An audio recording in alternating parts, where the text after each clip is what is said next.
It's the SNL Hall of Fame podcast with your host, Jamie Dew, Chief Librarian Thomas Senna,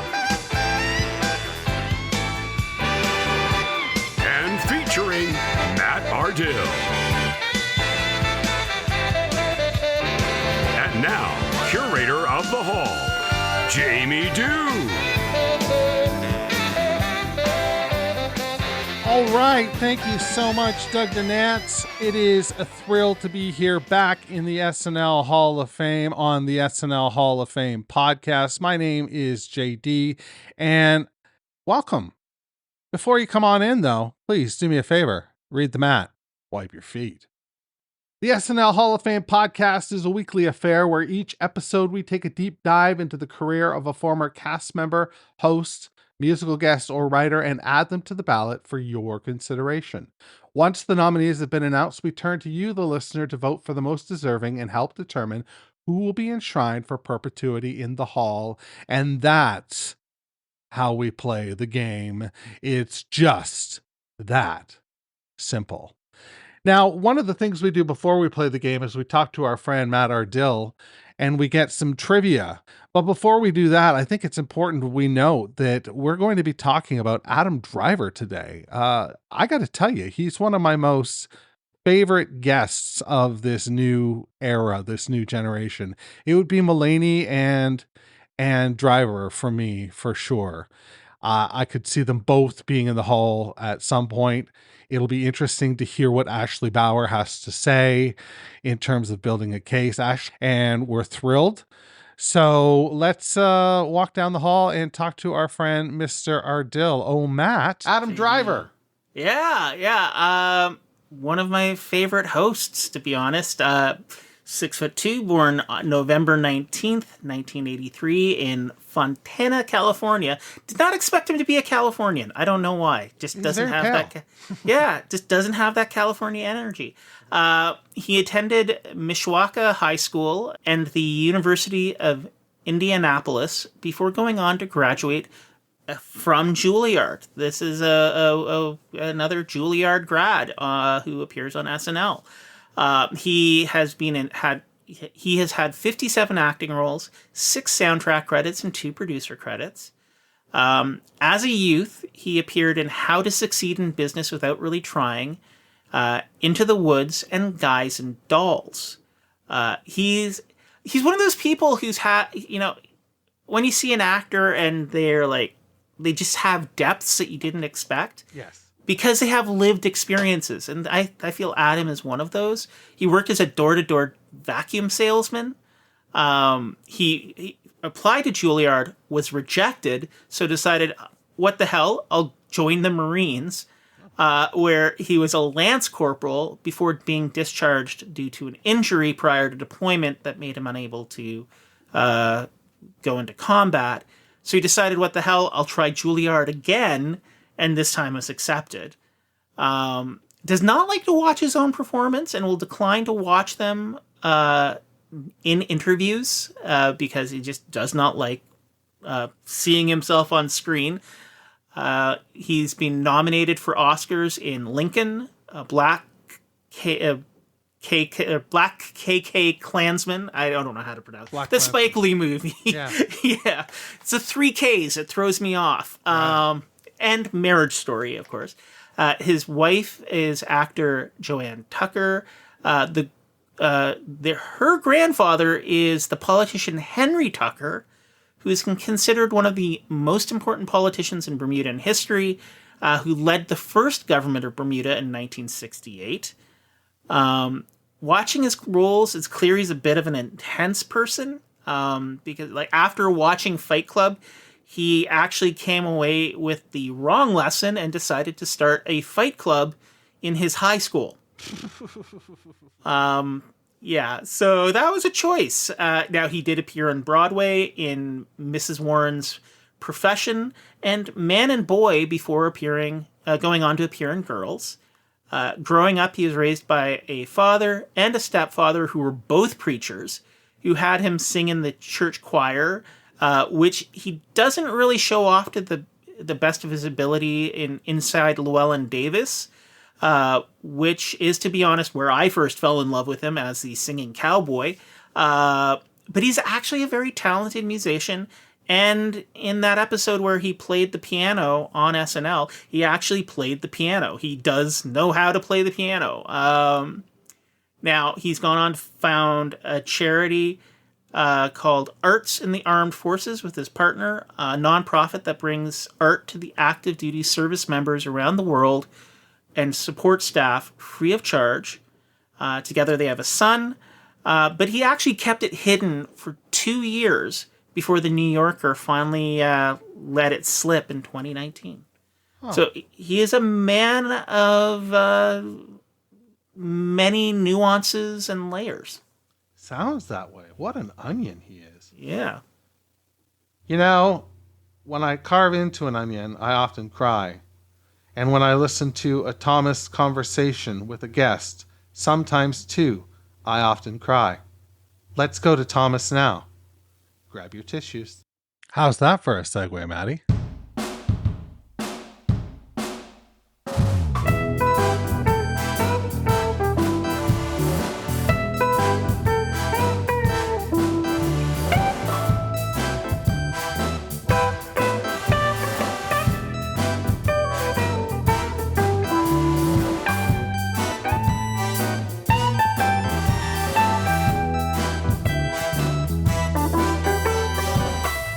Well, hello, JD and Matt. Welcome to another edition of the SNL Hall of Fame conversation.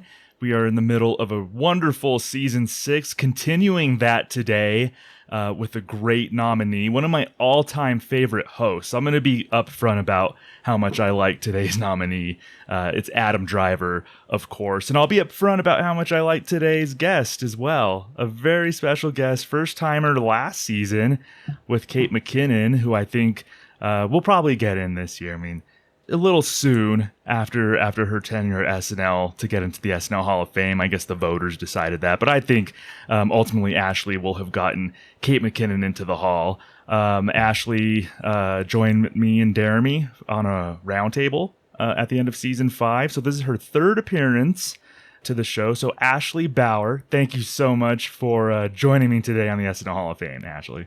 Thank you so much for having me back. I'm kind of working my way toward my own 5-timers club, hopefully. That's the goal.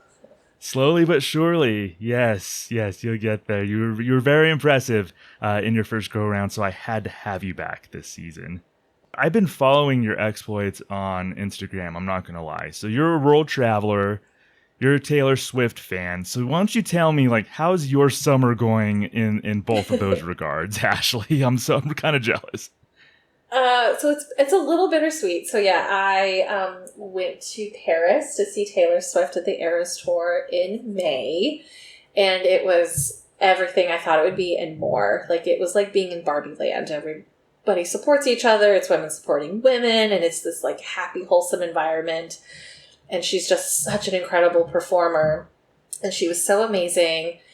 And I was so depressed after the concert was over that I couldn't accept the fact that I would never see an Eras Tour concert again. So I immediately booked another trip with a separate friend. And we were scheduled to go see her in Vienna just a couple of weeks ago. But if anyone was watching the news, they saw that the Vienna shows did not happen. Just terrorists or whatever. No big deal. Wanted to blow up the venue. So very grateful. Shout out to all of the national security agencies in that country and whatever other countries may or may not have assisted, because I'm here to talk on this podcast with you. Yeah. Yeah. But yeah, no, love traveling. You're right, 100%. As often as I can get out of the country and go see somewhere new, I'm going to do it. And if I get to combine it with Taylor Swift, like, what better trip could I plan? So yeah, made the best of it, even though we didn't actually get to see her in concert, but got to explore. Still did some kind of musical stuff. We went on a Sound of Music tour in Salzburg. So made lemonades out of lemons. Yes. And now I'm just back in the U.S., I guess. So Just back to the boring life. Yeah, just normal, everyday, real world, not in Barbie Land anymore. Oh, that's cool. So that's awesome. Like again, I'm like admiring your travels from afar, admiring your Taylor Swift adventures from afar.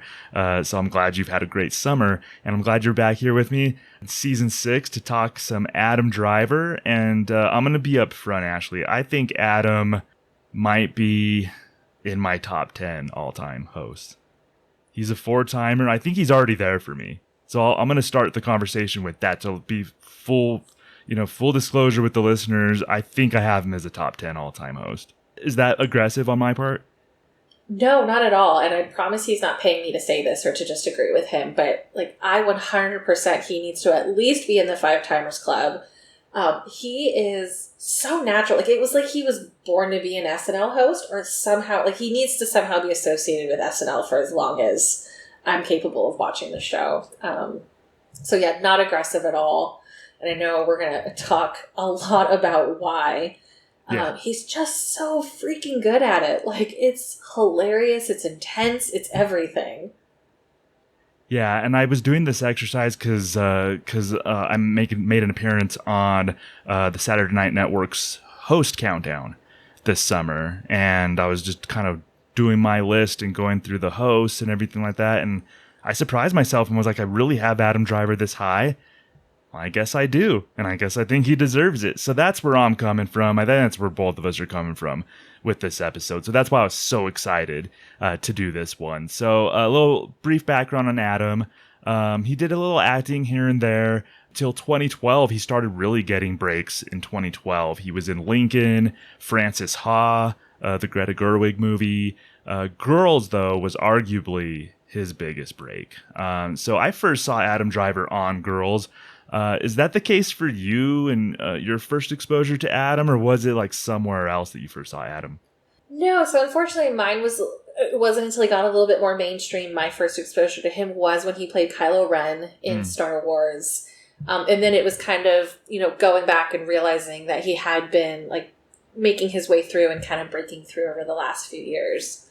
But all that to say, again, I thought he nailed that role in Star Wars. It was just so well done that, playing this just villain that you kind of like find yourself rooting for in like a weird way, which is terrible because obviously you're not supposed to do that. But right. I think just the way that he captures the whole essence, and as they build his story and kind of his arc and realizing, obviously he chooses very poorly at the end, but that there was something in there that was almost good. Yeah, and I'm not even really that big of a Star Wars fan. Like, probably upset a lot of people with how little I know about it. So very basic, very mainstream for me to say, like, oh yeah, he was so good in Star Wars. That's where I first got experience with him. No, he was so good in Star Wars, though. He played that role really well. I think maybe, I don't want to speak for J.J. Abrams or Rian Johnson, but you think you were supposed to kind of feel something for him, and especially with the backstory with Luke and all that, it's like, okay, maybe he kind of had a point as far as how angry he was, but Adam played those nuances really well, so definitely like made his really mainstream mark playing Kylo Ren. On Girls, he really stood out because Adam has this unique look about him. Like, he doesn't look like the classic, and this is said with love, like, he doesn't look like the classic handsome Brad Pitt, George Clooney, movie star Clark Gable kind of person. Like, Adam has a distinct look about him, and that came out in Girls. He was like just this kind of aloof guy who Lena Dunham's character had an on-again, off-again thing with. And you could see, like, even then, like, some of the comedy chops, and I shouldn't have been surprised, but I was. So he played intense really well, but then some of the stuff he said was, like, low-key really funny in Girls.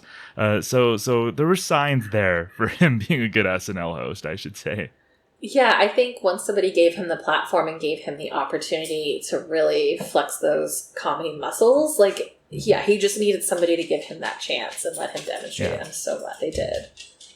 Yeah, that's what happens sometimes with people who aren't known for comedy, and that's what I wanted to ask you, just like in a general way. Like, what's your initial reaction when someone is tabbed to host for the first time but isn't necessarily totally known for comedy? Like, is the anticipation still there for someone like that? I think so, because I think I've learned over the years that some people just really surprise you in a really great way about it. And I know, like, several years ago, the first time Mark Wahlberg did something with comedy, I was so shocked. Shocked that Mark Wahlberg didn't just do a comedy movie, but absolutely nailed it. It was so freaking funny. And so I kind of use that experience to give other people like Adam Driver a chance. Because I admit, because all I knew about him at the time was Star Wars. When I first saw that he was hosting, I thought, okay, this, he's big, he's popular. I see why they brought him in. But oh my gosh, just even from the beginning, his first time coming out with the monologue, like it was like he had been there before. It was so surreal to me. It made me forget that was his first time hosting. Yeah, there's a comfort about it that you can see. As SNL fans, we can see some sort of comfort level or some sort of fit, I think, right off the bat. And something that I've learned, Ashley, since I've been an SNL fan for going on almost 35 years now, is that like the best hosts, in my opinion, are hosts who are really good actors. So like being good at sketch to me isn't just about having a sense of humor.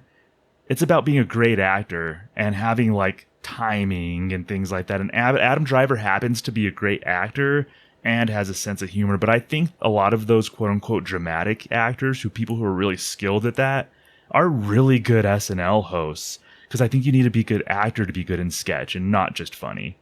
Oh, I completely agree with you. And I think that's what makes Adam so successful, is because he has the training and the just mixed with the natural talent of 100% committing to a role in a situation and just completely dedicating to it. And I think because of that, and I think you see this too in so many of his sketches, I keep trying to look for when he's going to look at the cue card and I can never find it. Yeah. Like sometimes I kind of wonder if I'm making myself believe that his eyes moved just because I'm trying to catch him. I'm like, I don't think he does. I don't think he's ever looked at a cue card. And if he has, then he's completely fooled me. And I think that commitment, is dedication to memorizing his lines, to completely go all in with whatever sketch they've given him, has really been a huge part of why he's been so successful in his hosting gigs. Yeah, 100%. And then we saw that, as you had mentioned, his first hosting gig was season 41, episode 10, musical guest Chris Stapleton. And his monologue, like he was comfortable. They played off the whole Kylo Ren Star Wars theme. He was promoting The Force Awakens. But I thought it was really cute just to kind of like get to know the host. You had some Bobby and Taryn, and Leslie had a funny appearance there. But those first monologues for these new hosts, it's like I love when they're just up there and loose, and maybe playing with I think it helps them if they're playing with the cast a little bit, even in the monologue. Ashley, I don't know if it's something that you noticed at all.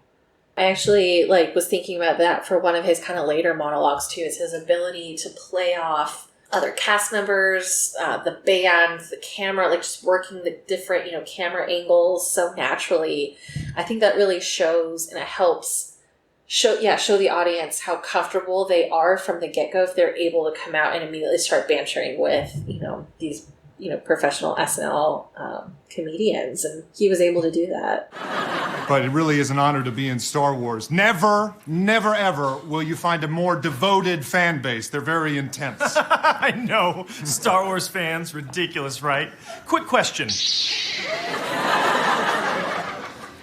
What happens in the next film, Adam? I can't tell you that. They won't even tell me that. Oh, you can't tell me because the audience is here, right? Okay. I'm going to ask you at the after party, though. No, you won't.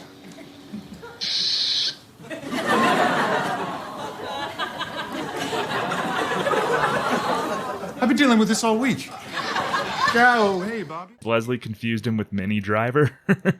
So she asked him why he wasn't in The Martian with Matt Damon, because she thought Minnie Driver was in Good Will Hunting with Matt Damon. Why wouldn't you be in The Martian with Matt Damon? So he had to correct her. But fun monologue. I think this is a fun episode for me, really fun episode for me. So, but I'm going to throw it to you.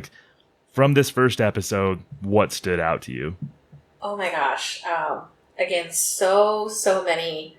Since I'd only really known him from Star Wars, I thought that undercover boss sketch was immediately one of the greatest of all time. Like, it was so brilliant.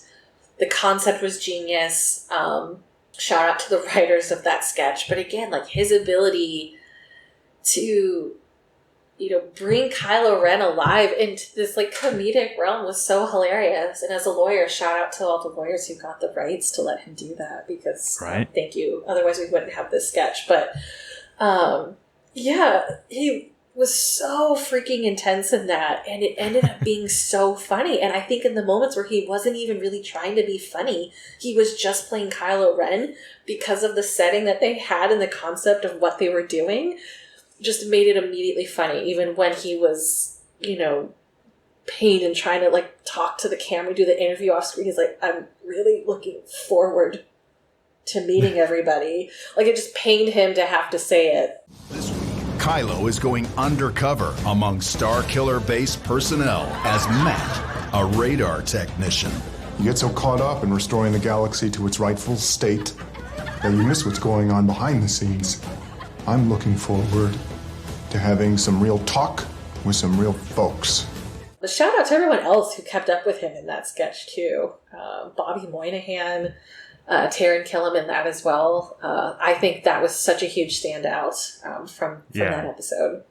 I thought hilariously intense. That was like a phrase that came to my mind, was Adam was hilariously intense in this sketch. And Taran saying that he's 90% sure that Matt is Kylo Ren, but then cutting to him telling a sob story to presumably to get money from Kylo, because he kind of knows how these shows work. So he knew it was Kylo Ren, and he's just kind of like laying it on the sob story so Kylo would like give him something. Like Matt, Kylo Ren as Matt, the radar technician, using the Force to choke Bobby's stormtrooper. Just all these fun beats. It's like a modern classic, and this is his second sketch as host of SNL, and he turned in like a modern classic right away. Yeah, exactly. Just right out of the gate, gold. Like, I was just so impressed. So that's Undercover Boss, Star Killer Base with Adam as Kylo Ren. One that I wanted to throw out there for sure, and maybe I'm showing my Vanessa Bayer bias too, because she's great. I'm the biggest Vanessa Bayer fan on the planet. The Golden Globes pre-tape. And again, one of those, and SNL did it really well around that time period, where they showed like a really cute, subdued scene and then kind of juxtaposed it with something intense that was happening. So they like to do pre-tapes that had like that kind of that back and forth. So this one, it was Adam and Vanessa. They play a couple who just won the Golden Globes award, and they have a wild night on the town. And then their kids, played by Kyle Mooney and Kate McKinnon, are just at home kind of waiting for them. When are mom and dad going to come back, and this and that. And they're just like peaceful, about to go to sleep.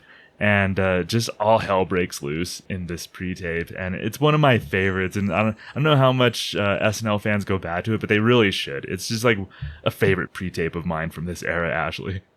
I agree. Oh my god, it's so funny. You're right. I loved the contrast of this. Yeah, wholesome. Like, if you're watching, go to bed, and it transitions into that. Oh yeah, like, what is actually happening when people say that there are kids, going to bed and then waiting for mom and dad to come home, and then the just absolute shift to them doing cocaine off of the trophy.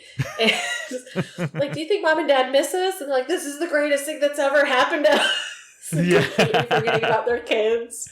But I think what made this so funny, oh my god, yeah, Vanessa Bayer, agree. She's lovely. She's amazing. I think this shows Adam Driver's range again, that like his classical training and acting and his ability to bring that into, like, bring the intensity into this sketch, because he also starts as this cute, like, kind of dad, and he's thanking everybody, and then he, picks the fight with Keenan, and Vanessa's yelling at him, like, be a man for once and hit him, and just completely escalating this whole situation. Whoa, guys, sorry. Stars only. You, man! Don't push my wife! Be a man for once, Kevin. Hit him! You don't want to hit me, sir. Hold on to your hats! You're about to get pounded! I thought he that was so off impressive. like Vanessa's left there to deal with security, and Adam just runs off. He ditches her. Yeah. Yes, so good. Yeah, I just thought that right off the bat, that shows his range. That he could, again, just like with the undercover boss sketch, be so intense, but make it so funny. Yeah, they ended up presumably having a fun night with Liev Schreiber as well. After Adam is talking about seeing him at the urinal and everything, and the next morning, Adam and Vanessa are passed out on the couch, and Liev Schreiber's in the kitchen, shirtless with an apron and making eggs in the kitchen. And the kids are like, he's like, you can get yourselves dressed for school, right? It's probably best if you guys go do that. Yeah, he asked the kids, "Do you guys like eggs?" They're like, "What is happening?" Like, "Oh, good, Mom and Dad got home. They fell asleep, and they're just like strewn about on the couch." Vanessa's boob is like hanging out of her dress. Like there's still cocaine on Adam's face. Like it's perfection. Yeah, it's just madness. Yeah, the Golden Globe sketch. One that kind of like amongst a lot of those pre-tapes, to me, it kind of slid a little bit under the radar. But I think if you know, you know, and that one's a great one. There's one, and I don't know, I might put you on the spot, but there's one in this episode that screamed Ashley to me. I don't know if we're on the same wavelength, but one in particular screamed Ashley Bauer to me. Do you want me to guess? Yes. Was it the Aladdin? No, it wasn't, but I can see that as well. Yeah, talk about that. I was like, that one, yeah. Big musical fan, obviously, big Disney fan. And so I get the fact that he could sing, and I know a lot of actors do have that training. I'm pretty sure he went to Juilliard. But for acting, that doesn't necessarily mean he can sing. But he didn't just sing with Cecily Strong. Like, he harmonized with her. Right. Right? I was like, oh, okay, all right, like, go off. Like, and again, just the commitment and everything. I thought that one was so fun because it combined my love of Disney. Yeah, he's kind of a straight man. Yeah, he is. And poor Cecily's getting, like, hit with a bomb, and, like, the plane, like, opens its, like, it dumps all the bathroom stuff on her, and she's just straight up not having a good time, and he's so oblivious to it. He just wants to sing his song. But no, what was the one that you thought was me? It was America's Funniest Cats. Oh, okay. Yeah, no, that's fair. Yeah, no, that's spot on. Because I know, like, it so reminded me of, like, late 90s, early 2000s SNL. With this, so it was Adam playing a kind of a nerdy weird guy named Finn Reynolds. He hosts a show where he does like kind of goofy voiceovers for cat videos, and then he has two French women on as guests, played by Kate and Cecily. So this was just like awesome, and I'm like, I don't know, for some reason I thought like I think Ashley might like this one. Okay, wow, you guys do it a little different than us. We try to make the bloopers a little sillier, like with sound effects and stuff. Do you know what I mean? Ah ouais, comme boyoyoing. Oh, oui, boyoyoing. Quelque chose comme ça, oui, boyoyoing. Okay. We can try boyoyoing. Oh, yeah, great. Throw some boyoyoings in there. I'm just going to roll a bunch of clips and you guys just go crazy, okay? I guess, of course. Okay. Boyoyoing. This cat has neurological disorder. She cannot gauge a distance between herself and the couch. Boyoyoing. Isn't that the one where, they played the French women and they're just completely like, I don't want to make anybody mad, but like what they portray in the media as being traditional French women. Yeah, like with more their nihilistic. Attitude of just ennui. Yeah. Yeah, they're like they make fun of the cats. They're like kind of have more dark humor. Everything like the cat is doing that. The cat's about to probably like die in the video. Like even if they're doing the cutest thing, they're like, so, yeah. But Adam plays this really fun nerdy guy. That's again like almost he's a outlandish character in his own right, but he's almost in a way like a foil or like a straight person to them. Their voiceovers are a lot darker than Adam's, so he's a good like foil to like the dark voiceovers that Kate and Cecily provided.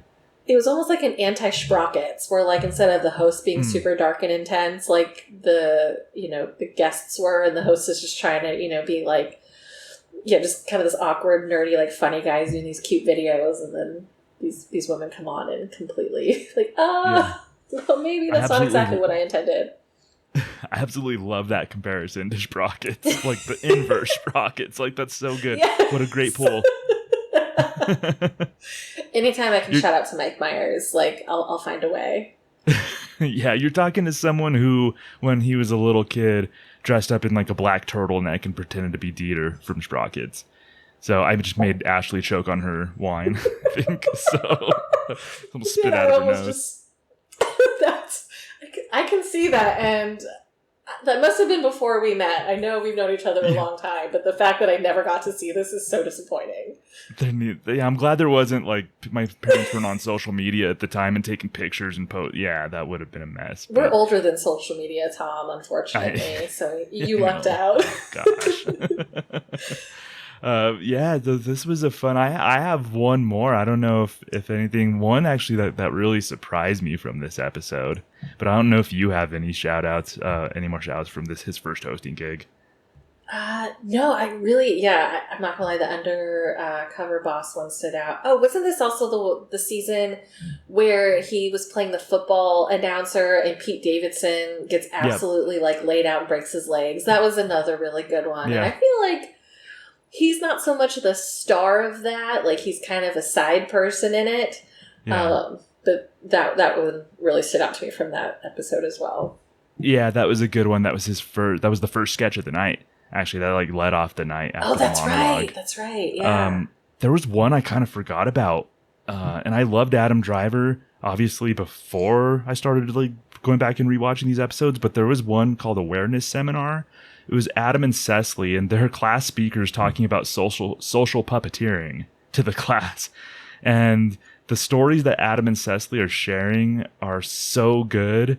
And these stories are just like giving kids ideas about like elaborate ways to like mess with their classmates and make them like gaslight them and just thinking certain things. And they're just like telling the classmates like, avoid social puppeteering and watch out for this, for example. And then they'll go into like a story about social puppeteering in the class is like, that sounds so cool. Like so they're actually inadvertently talking the class into doing it. But it was just like a little gem that I had forgot about.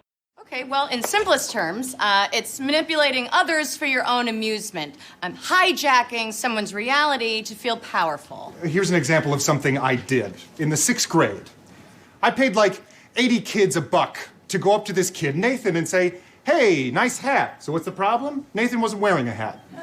If 80 kids say you're wearing a hat, you start thinking, maybe I'm wearing a hat.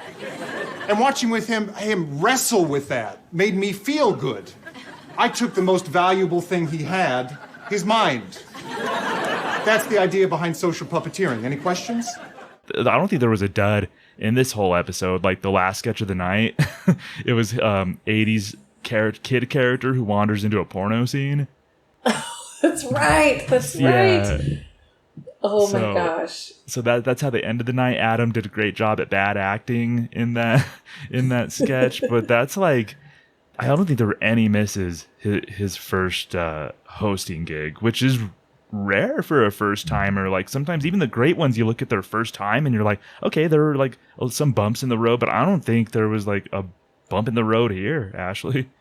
No, I agree. And I think this shows how much faith and trust that the writers had in him as well to give him such big sketches for his first time hosting.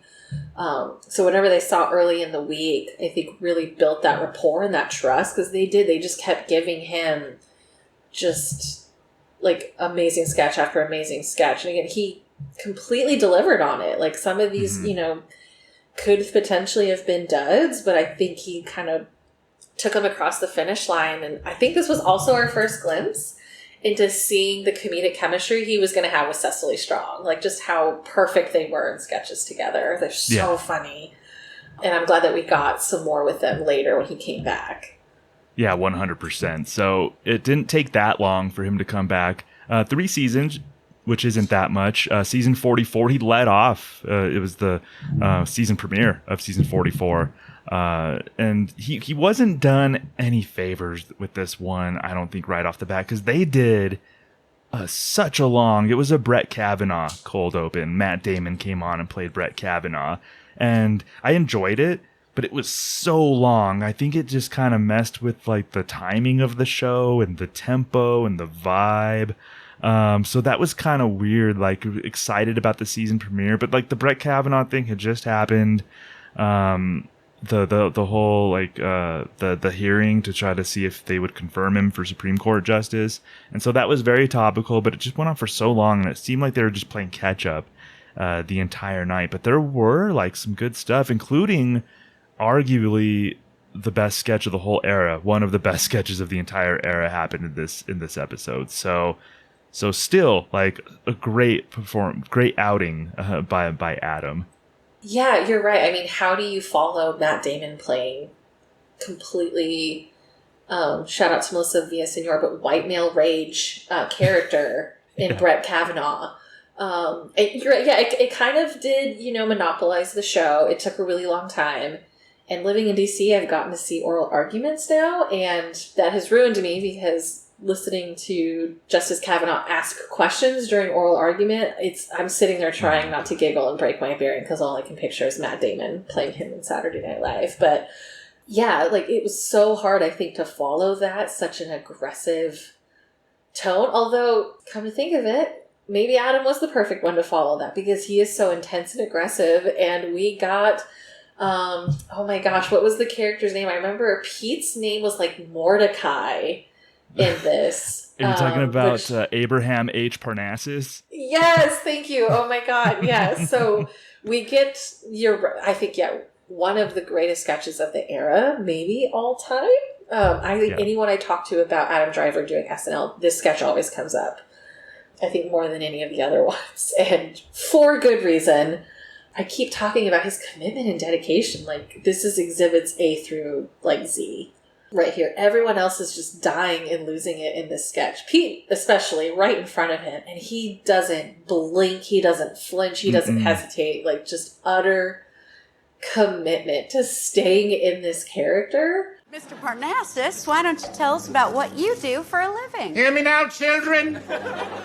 For my occupation is of much import. For 82 years, I've been an oil man, a baron, some have called me. Now, what does an oil baron do? The answer? Crush your enemies! Grind their bones into dirt! Make them regret they were ever born! Oh, sick! Yeah, speaking of my shout out to Melissa Villasenor a minute ago, I think she kind of she's the perfect side person for this sketch because her reactions to him, oh my God, were so perfect. I think her reactions are just as funny as him playing this oil baron. Just like, yeah, like J.P. Higgins sucks. Like, this is some of the best acting I think that Adam's ever done. Honestly, like in movies and girls, this Career Day sketch, can rival any of his best acting that he's done in movies, because commitment, he was yelling about like crushing your enemies and his feud with H.R. Pickens. I love these names for old oil barons too. Like, that's perfect. You mentioned Melissa. I think she was the one who said, "I want to be you when I grow up." And then Adam delivers perfectly, "And so you shall." He gets like all intense. It's so ridiculous. And Pete knew how ridiculous and awesome it was going to be, because as soon as Adam started, I think even before when he just came out, I think Pete just looked at him and was like, "Oh God," he like kind of started giggling. Yeah, Pete loses it immediately. Adam doesn't even open his mouth, and Pete's completely lost it. Yeah, I mean, this is beloved for good reason. Career Day, he plays again Abraham H. Parnassus, which is right up there with like Kylo Ren, whatever his character's name was in Marriage Story. I forgot. I liked him in that. Yes. Just anything. Adam from Girls, like, it just rivals to me. This rivals anything. Absolutely love this sketch. It is up there as far as like an essential, just amazing sketch from this whole era. So that's the first one that you got to shout out, right? Oh, for sure. I want to know if he improvised the part toward the end of that sketch where he throws the bird down on the floor and starts impaling it with his cane, because everyone else's reaction in that room is of like genuine shock and terror, and then kind of like trying not to crack up. And I think it appears to me, based on those reactions, either they were just so perfectly committed to nailing those reactions, or that was improv, because they seemed to not know that he was about to do it, which I think makes I always it even wonder. better. Yeah, that's Yeah, there's another one. You had mentioned that he and Cecily had developed a rapport from the previous episode. And another one I liked from this, again, total commitment. There's anger, drama on both Adam and Cecily's part. It was that coffee shop one where they're like, they're drinking Domenico's coffee that they were told they were told it was actually Burger King coffee. And just Adam and Cecily's just dialing it up. They're dialing up the anger, dialing up the drama all the way to 11. This is a fun sketch, I think. But the fun thing is that you actually drank BK Joe. Well, probably everyone else's is a BK Joe, but mine wasn't. I'm a Domenico's girl. Yeah, my new wife is Domenico's girl. Okay, sure, but that coffee is BK Joe. And get this, it costs just $1.99. $1.99. You better take that back, you pervert. Whoa. Sir, there is no need for that. You fed my wife this garbage? Huh? This burger juice? How dare you? The day after our wedding. You came here the day after your wedding? And I'm already laughing because I loved this sketch so much that to this day, I will be out getting coffee with my husband, and if we go to a new coffee shop, I'll be like, I'm a Domenico's girl. And I just completely start cracking myself up again. And he's so embarrassed to be around me, my poor husband. No, he's great, but he just knows me so well by now. He knows to expect it. But yeah, every time, like, no, I'm a Domenico's girl. That's awesome. Yeah, it's just sad it like Cecily does. And Adam found a true kind of almost like his twin on the show in some ways, just in Cecily. Like they worked off each other so well. Like we saw that with the Aladdin one before that, but yeah, this sketch is like they're fueling each other. Like neither of them are the straight person. They're just like building off the other one's anger and rage and drama, and it's fantastic. So we've learned today that Ashley's a Domenico's girl. So and that this is a fun sketch. Those were a couple highlights. I don't know if there's any more with this episode. Not many sketches, like I said, because it just got off to a kind of a long start with a really long cold open. Yeah, so I'm glad that they gave him so many good ones for his first hosting gig. Obviously, I don't know that they were this prophetic to know that they wouldn't really have this chance the next time he hosted, but I think it was okay to kind of have a little bit more of a dud, and at no fault to his own. But then, of course, the next time we see him, next 2 times we see him, I think they make up for it again. Oh boy, do they! Yeah, no, this is like it seems like a classic episode. Season 45, so he comes back the next season. Season 45, episode 11. This one actually has my favorite monologue by Adam, and actually one of my favorite monologues of this whole era, I think. And Adam's trying his best to be chill, and he says he hates red carpet stuff because he's bad at smiling, and then he's like walking toward the camera and staring into the camera and stuff. But the whole conceit is just like, I'm just going to try to be chill for this monologue up here. And it's just Adam's can't do chill very well, Ashley. No, not so much. And I think this shows how self-deprecating he is too. Mm-hmm. And I know we see this, they do this every now and then for those actors that maybe kind of get a certain reputation, in the media about how their personality is. And, they come on SNL to debunk, this myth that this is how they really are. But then ultimately, the formula of the sketch is to just really prove everybody right at the end of the day. I'm not an intense guy. I'm actually very chill. So tonight, I'm just going to be myself, open up a bit, and be chill. Can we get some chill music? No, I don't like that. Can you play something else? Okay, I like that less. Can you go back to the first one?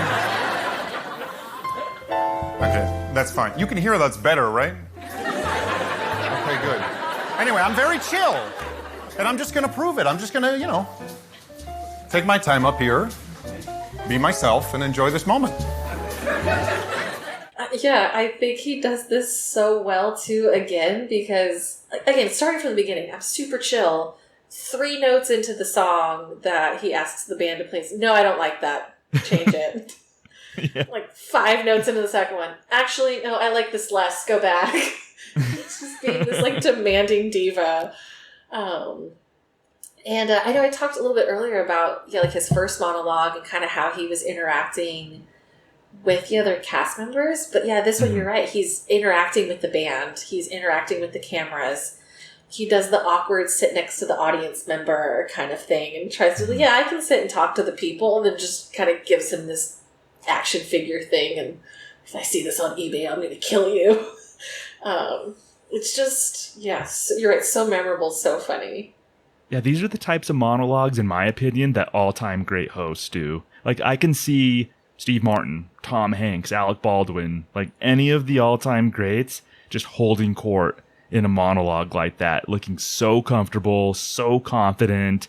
They're owning the main stage. They're owning home base there in Studio 8H.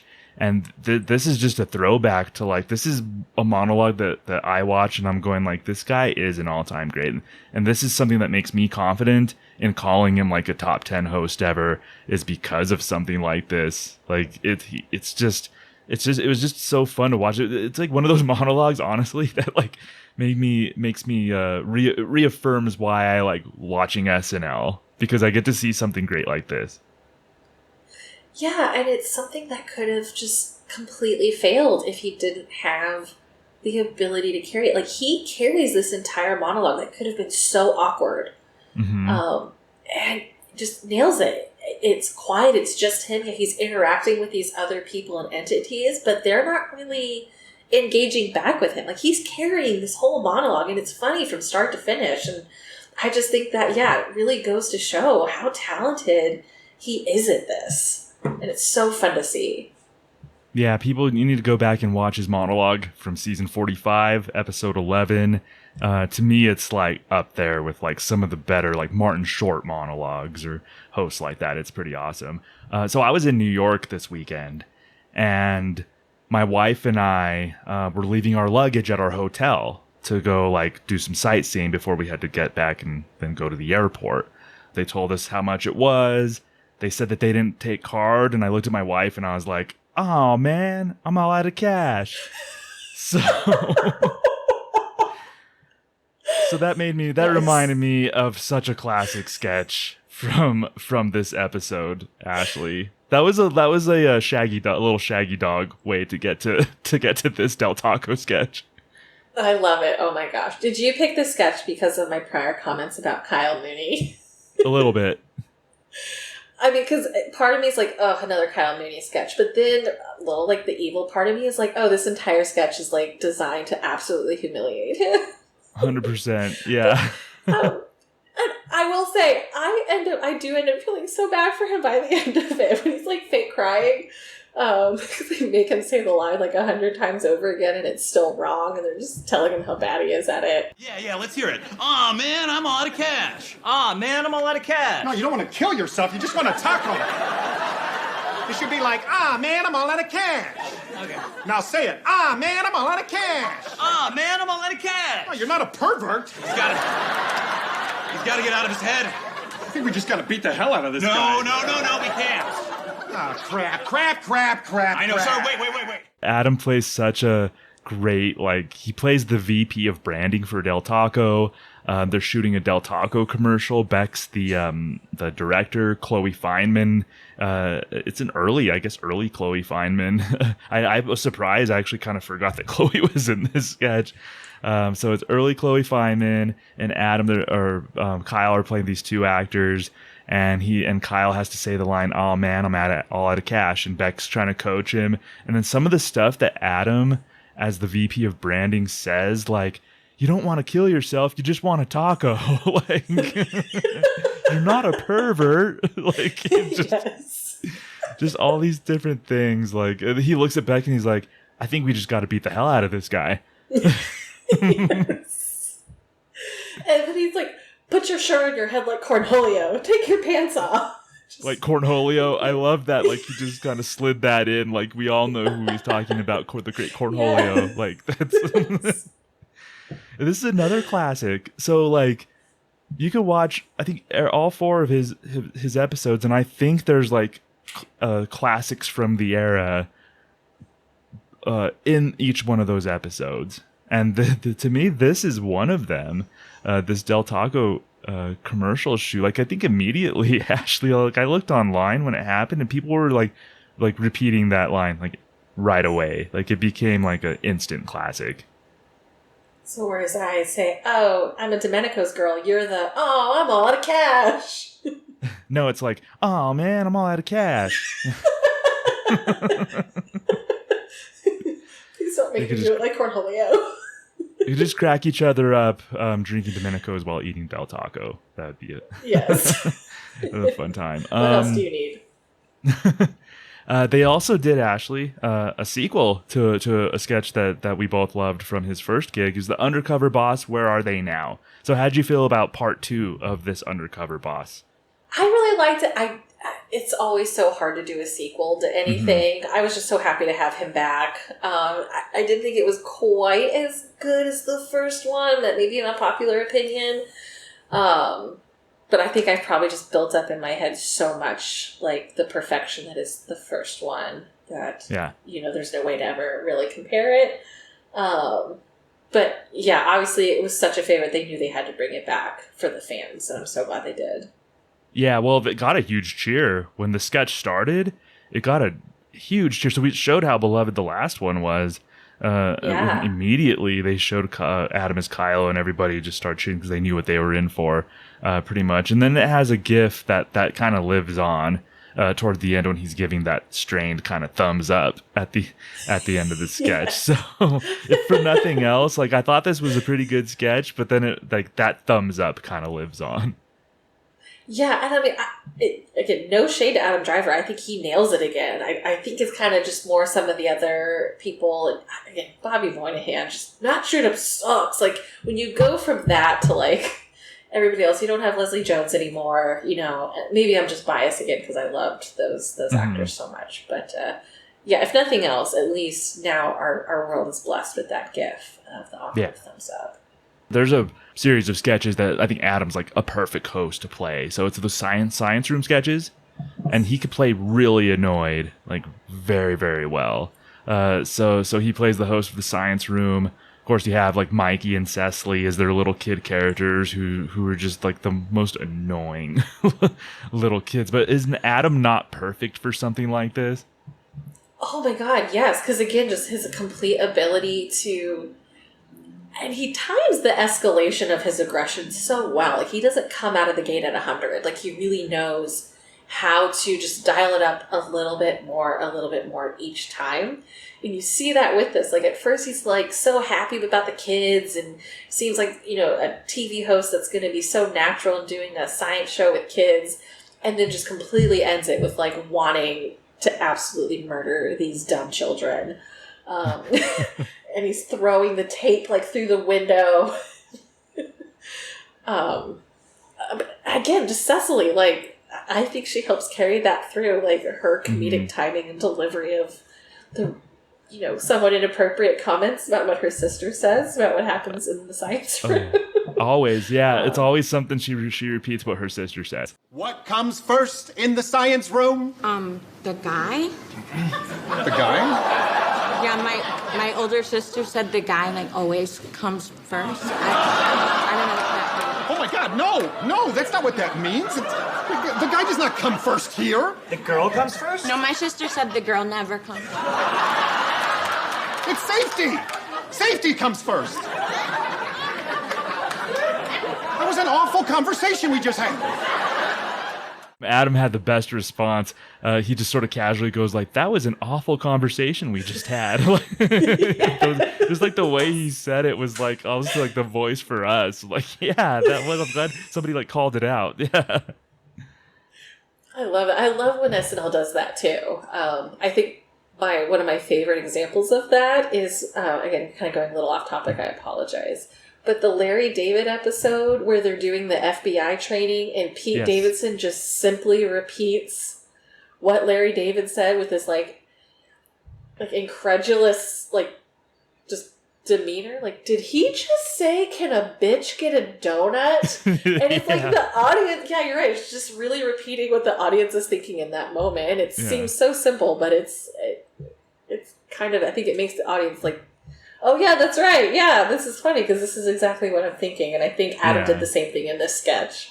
Yeah, for sure. That's like a Mikey Day, Streeter Seidel kind of thing too. I think they like to have like the audience perspective in that as well. So just a wonderful the science room. They've done that a few times, and you need those like great actors who can like pull off that sort of frustration, that like escalating sort of frustration that Adam did.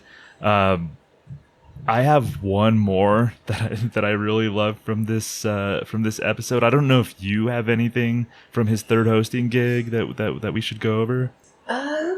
No, those are kind of the big ones for me. I think we might be thinking about the same next sketch, though. The only other one I can think about from this episode.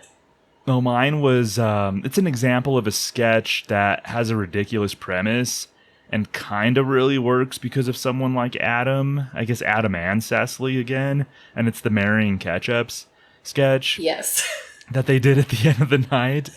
And it's just like, of course, at a restaurant, one of the closing duties, marry the Ketchups or whatever. So they're pretending to like have a wedding with the Ketchups. And so basically Adam and Cecily are playing these Ketchups. I think Kyle comes in as like Cholula or something, but this is such a dumb premise that I find really entertaining, and it's basically because of Adam and Cecily. So them as a duo, I find really entertaining, performing a like really dramatic dumb scene.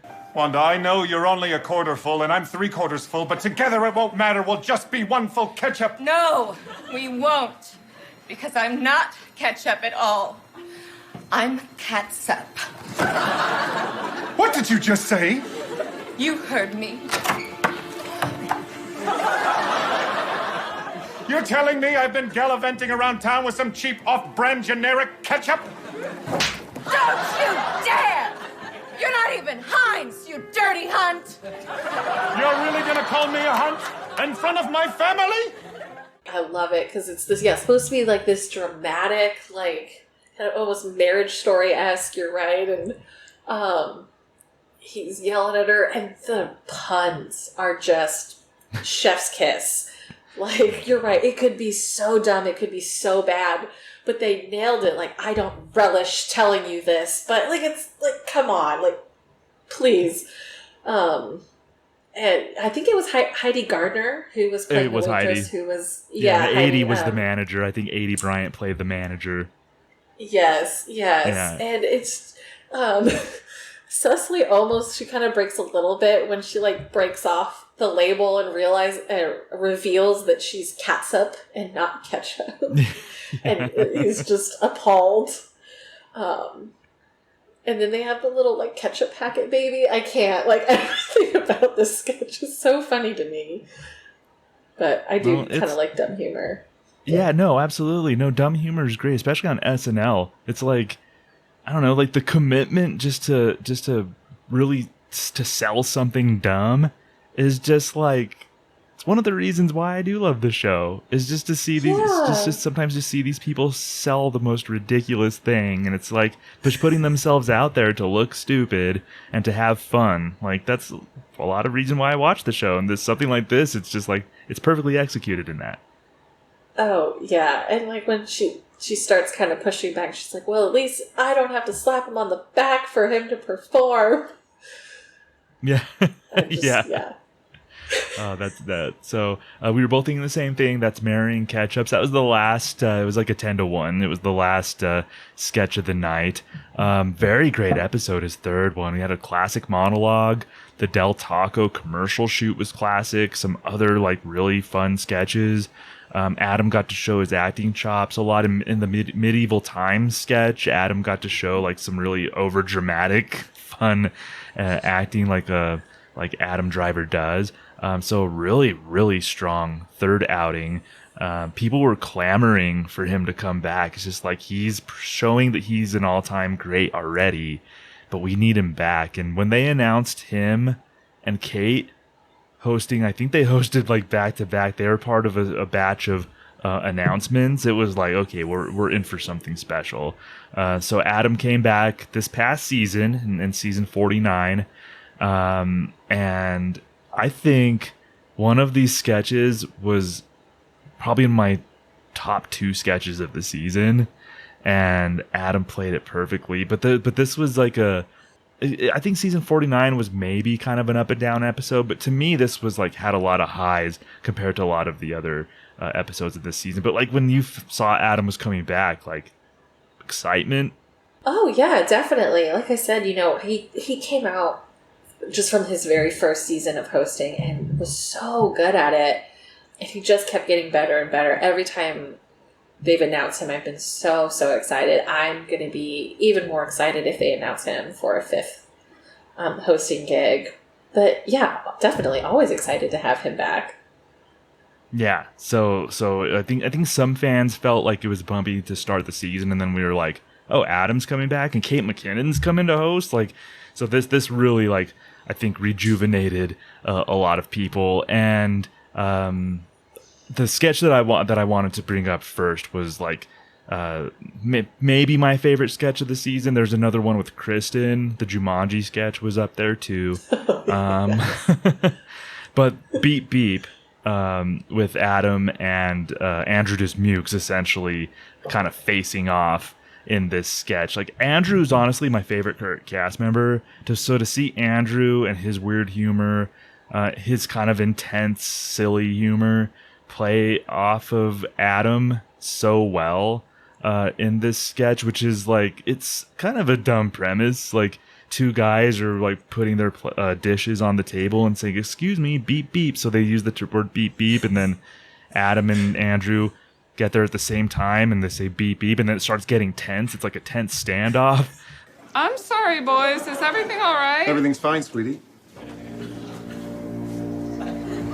I said, beep beep.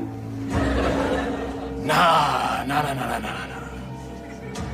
I said, beep beep. No. I don't think you understand. See, I'm a little car right now, and I'm honking at you with my little horn. Beep beep. You couldn't get 2 better people. 1, you couldn't get a better host. 2, Andrew was the perfect cast member to pull this off. So beep beep, Ashley, maybe my favorite sketch, at least in the top 2 of the season. Oh yeah, I think that one really threw me off. I didn't think, it was going to be as good as it was when it kind of first started. Like, oh, here's another like holiday get together type sketch. They do these all the time. But oh my gosh, you're right. I do feel like Andrew Dismukes has been kind of this like dark horse, this silent assassin where you didn't really, he's so kind of like quiet and unassuming seemingly, that you think he's just going to be hiding in the background. But yeah, I remember being so impressed with how well he held his own with Adam Driver in this scene. Like, Adam is so intense. Yeah. He's so experienced. And Andrew Dismukes is still kind of new, and you could not tell. And I know you got a little of that too when he had that sketch with Ryan Gosling where Ryan's trying to like bail on the engagement. Yes. And I feel like you get kind of that same Andrew Dismukes with Adam Driver in the Beep Beep sketch. And yeah, like that same just perfection of escalating it at the right time. But also I think anyone who's been to like a dinner party with their parents was like, oh my God, yes. Like this is the cringy stuff that dads do with each other. But to see the twist of it turning into this like fight to the death is so funny. One of them must relent or something like one of them. Yeah, it's just I'm a sucker just as in my time as an SNL fan. I'm such a sucker for silly premises that take dramatic tense turns. Like as you mentioned, It's a silly premise, dumb dads or just like goofy dads, I should say. Kind of doing their thing. And I just love when those types of slice of life kind of things take such a dramatic turn. And it's just tense. And you see Andrew looking at him, just staring into like Adam's soul. And it's like, I said beep beep. And it just like, it turns like such like cold, tense, like, wow, okay. Like that escalated. I'm a sucker for that, Ashley. Out of like the different sketch types, that's one of my absolute favorites. Oh, yeah, I think it goes back to what we were talking about, the juxtaposition of, you know, where they, like, for the pre-tape, where they do something so calm and kind of sweet, and then it turns into this, like, epic, like, rage-type scene, you know, next, and obviously this is a little bit of a different formula, but you're right, the same idea, something that could be so dumb, but that everybody connects with, everyone thinks is funny, because they've executed it so well, and then you just have Keenan come in, and he shows his gun, like, just takes it from 100 to, like, 1,000,000. I just, oh my God. Yeah, perfect way to end it. Because sometimes I do take issue, you know, they're not really quite sure how to end really good sketches sometimes. And sometimes there's just this kind of awkward fade away, but not with this one, like start to finish. I think it's James Austin Johnson is one of the people in the back, like, kind of like, explaining, no, like this, once they've said beep, beep, you cannot relent, like you said, and it's just... beep beep. I'll continue to spread the good word about this sketch because it immediately like impressed me and floored me. It was awesome. This episode was one of my favorites of the season, probably. You had him and Bowen as that gay couple that just told their friends like that they're trying. I'm so happy for you. So tell all now. What's your plan? Are you going to adopt? No, we're just gonna try. So then you're doing the surrogate route. That's great. Surrogacy, well, maybe down the line, but for now, we're just gonna try. Yeah, so don't come knocking on our door either.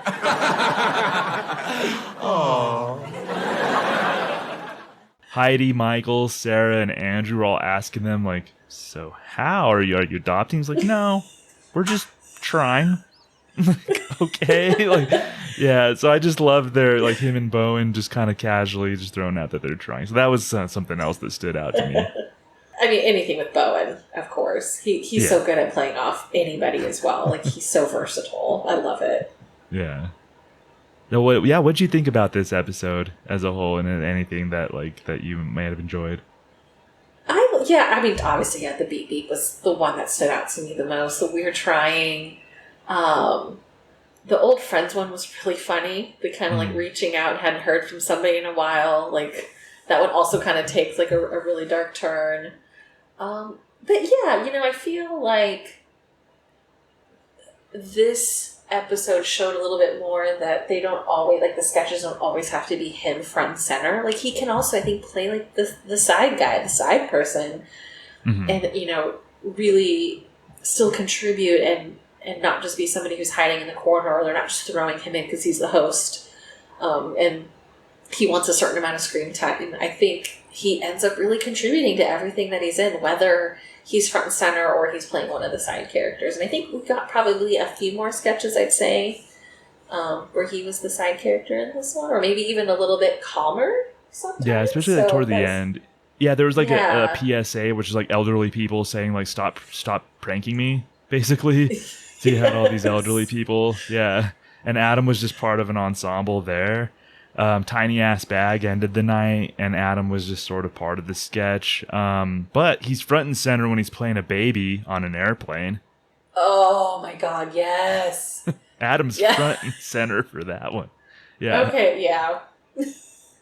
So, I mean, that's an example of a sketch that could go off the rails so quickly if the host isn't selling it. And Adam is selling it. It's just his face, because basically he's sticking his head through an airplane seat, and then it's like a little baby's body. So it's just Adam facial expressions, as far as like his ears hurt, and his mom is playing like a peekaboo, or not peekaboo, but like showing him his toy and like, where'd it go? And then Adam's like, oh my God. And he's just like, so this is just total like facial acting, just commitment, and another sketch that could really go off the rails unless it's like a confident, really great host. Oh, I've been there before. Raised 3 on my own. How old is he?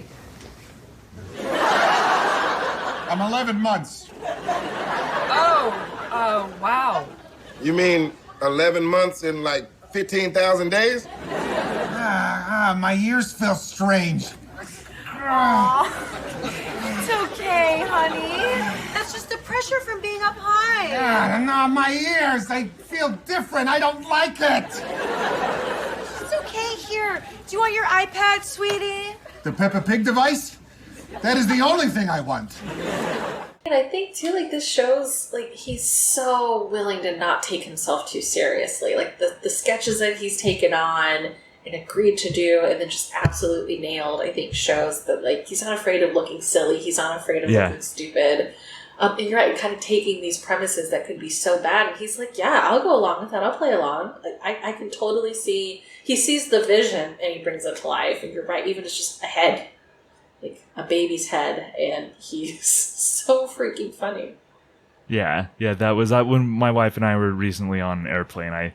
Because she had to miss the Adam Driver. She was out of town for the Adam Driver episode, so I was kind of explaining it to her again. I'm like, yeah, I got to show it to you sometime because it's Adam Driver and this baby, and she was getting a kick out of me just explaining it. So I think all in all, a good episode. We forgot. Like, the only other one was, like, Adam playing a chocolatier, selling his chocolates on Shop TV, and the chocolates are phallic-shaped, and they lean into that whole thing, and yeah. Oh my god, I forgot about that. He's playing it totally straight. He can't acknowledge what's going on, so that's, like, the key thing there, is you can't, you have to play that straight, and Adam did such a great job with that, so it could easily be, like, a really dumb, like, almost a Sweaty Balls kind of realm of a sketch. But, you know, Adam's a great host that pulls it off. Yeah, you're right. It is very Sweaty Balls-esque, especially, you know, like the phone calls, like, keep ramping up, you know, the more that he keeps talking, and the complete just obliviousness to what is happening and what he's saying.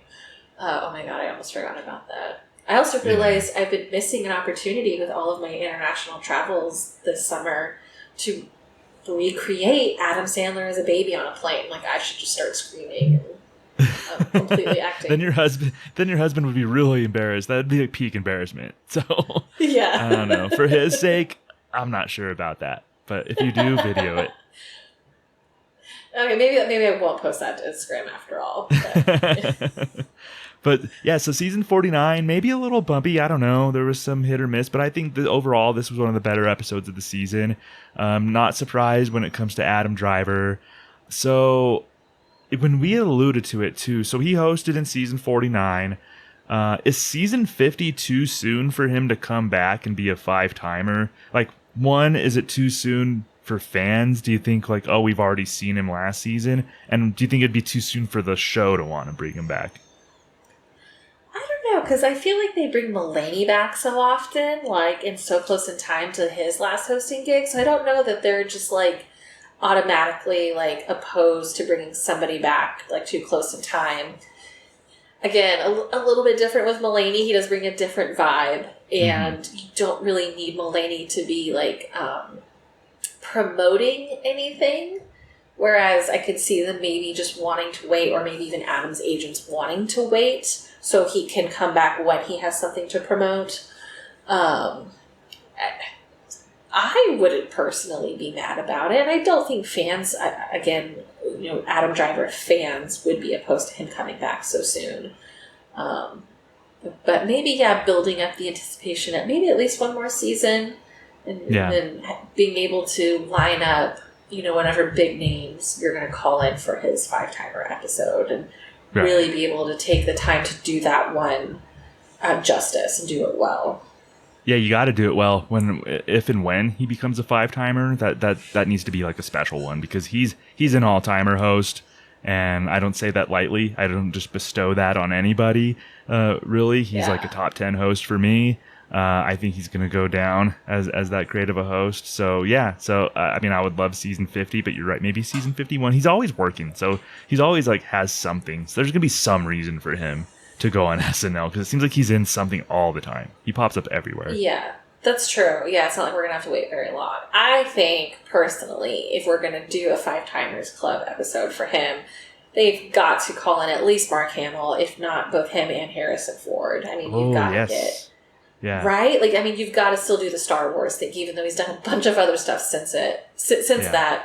I think, you know, because it's usually such a fun time for them to bring in, these cameos and these such huge names. I think that would be so fun. Yeah, agreed. I can see Mark Hamill doing it. Harrison Ford can be a little bit of a grump. Yeah. So especially when it comes to Star Wars, he could be a little grumpy about that. I think he was happy when Han Solo got killed off. Spoiler alert. I think Harrison Ford was happy about that, honestly. But that would be so special. But I think just try. Yeah, they should try to do something like that. Well, I think that's what would be part of what would make it so epic, is the fact that he would, if they could, that he would show up for something like that. I think would really just make the audience reaction even bigger. Yeah, I completely agree. All right, so now's the time. You don't have to convince me. You'd be preaching to the choir here because about Adam's Hall of Fame candidacy. But there's voters, listeners, SNL water cooler folks that might need some convincing, especially because he's like a active sort of person, a recent, if you will. So why should voters consider Adam Driver for the SNL Hall of Fame? Oh my gosh, for all of the reasons that we just talked about, like his range, his commitment, his dedication. He's just so natural. Again, I'm a little bit biased. He's a veteran. I'm currently in the military. So, really proud that not only is, he kind of brought such a positive spin to it, but he started that nonprofit, Arts in the Armed Forces, really trying to bring art and theater to service members and veterans and kind of help get their foot in the door to kind of do what he did is, hey, there's life after the military, and there's so many people with all of this talent kind of hiding there, and they just need kind of the push.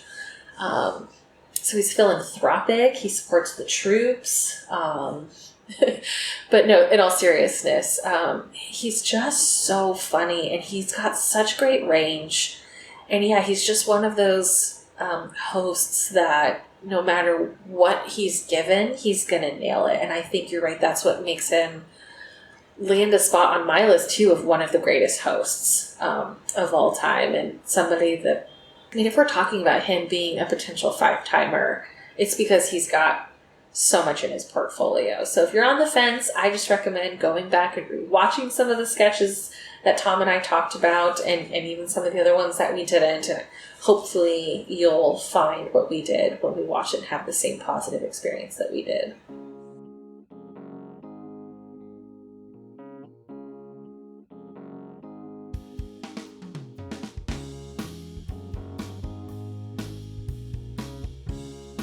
So there's that. I want to thank Ashley Bauer and Thomas for generating yet another stimulating and engaging conversation. This time about our friend Adam Driver. It sounds to me as though they have a similar feeling that I have. This is somebody who belongs in the SNL Hall of Fame. The only thing I think that may hold him back is the fact that it's only legacy hosts, Baldwin, Goodman, Martin, that are in as hosts. So Driver would be doing uncharted work, having really only worked with, the season 40 group. So there's that. Hey man, I'm all out of cash. Let's listen to a sketch. And in my opinion, that's how we make the fire go away. Oh, wow. Simply wow. Thank you so much to Samantha's dad for that enlightening demonstration. All right, class, to continue our career day presentations, we will now turn it over to Mordecai's father, Abraham H. Parnassus. Dude, what does your dad even do? I don't want to talk about it. I heard he's like super old. Is that true? I don't know. He's a dad. Dads are old.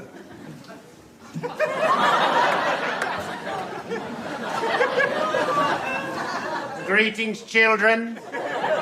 I'm Mordecai's father. Hello, boy. How are you?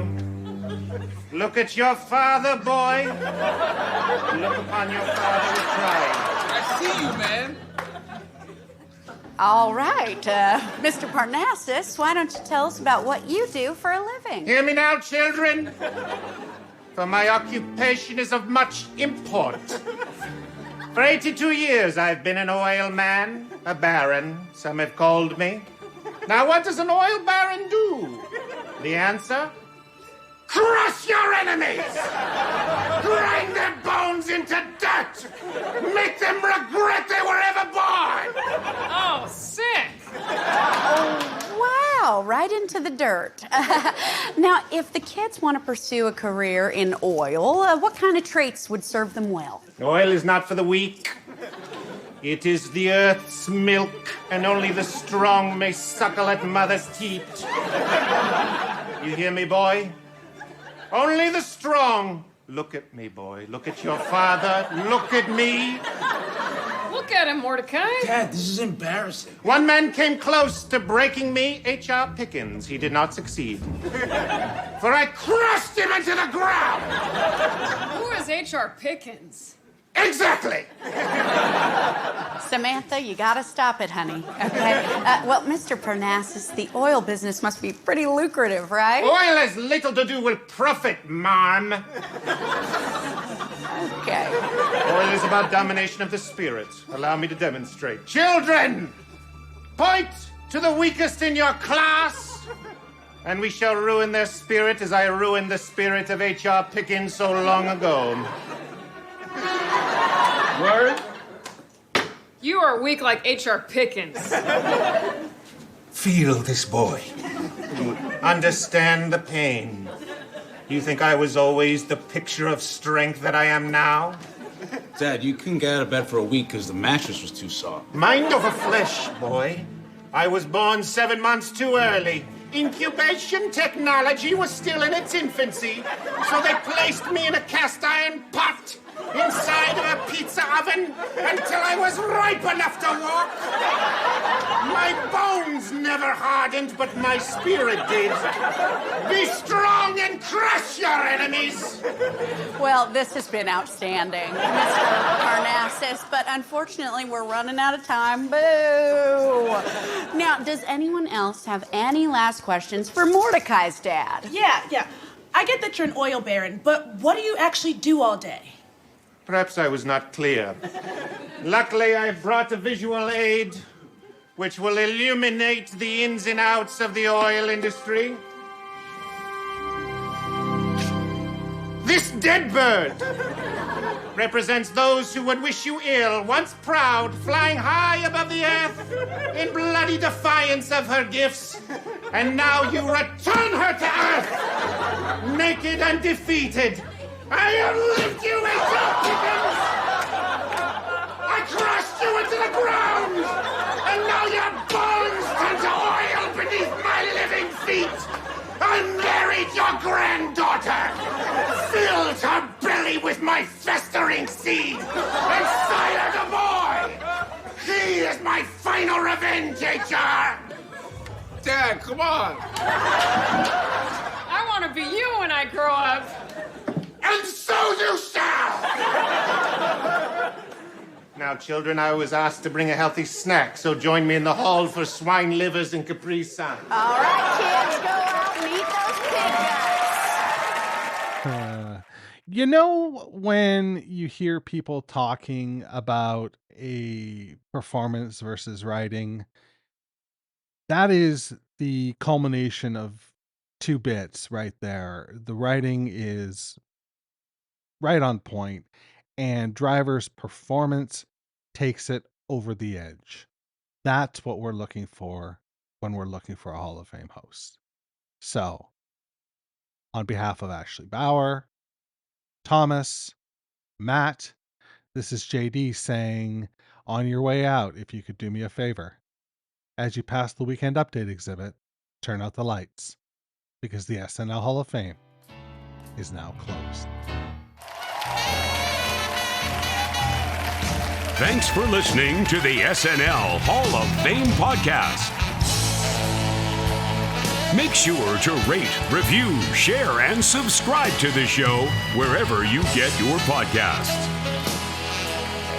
Follow us on social media at SNL HOF. This is Doug DeNance saying, see you next week.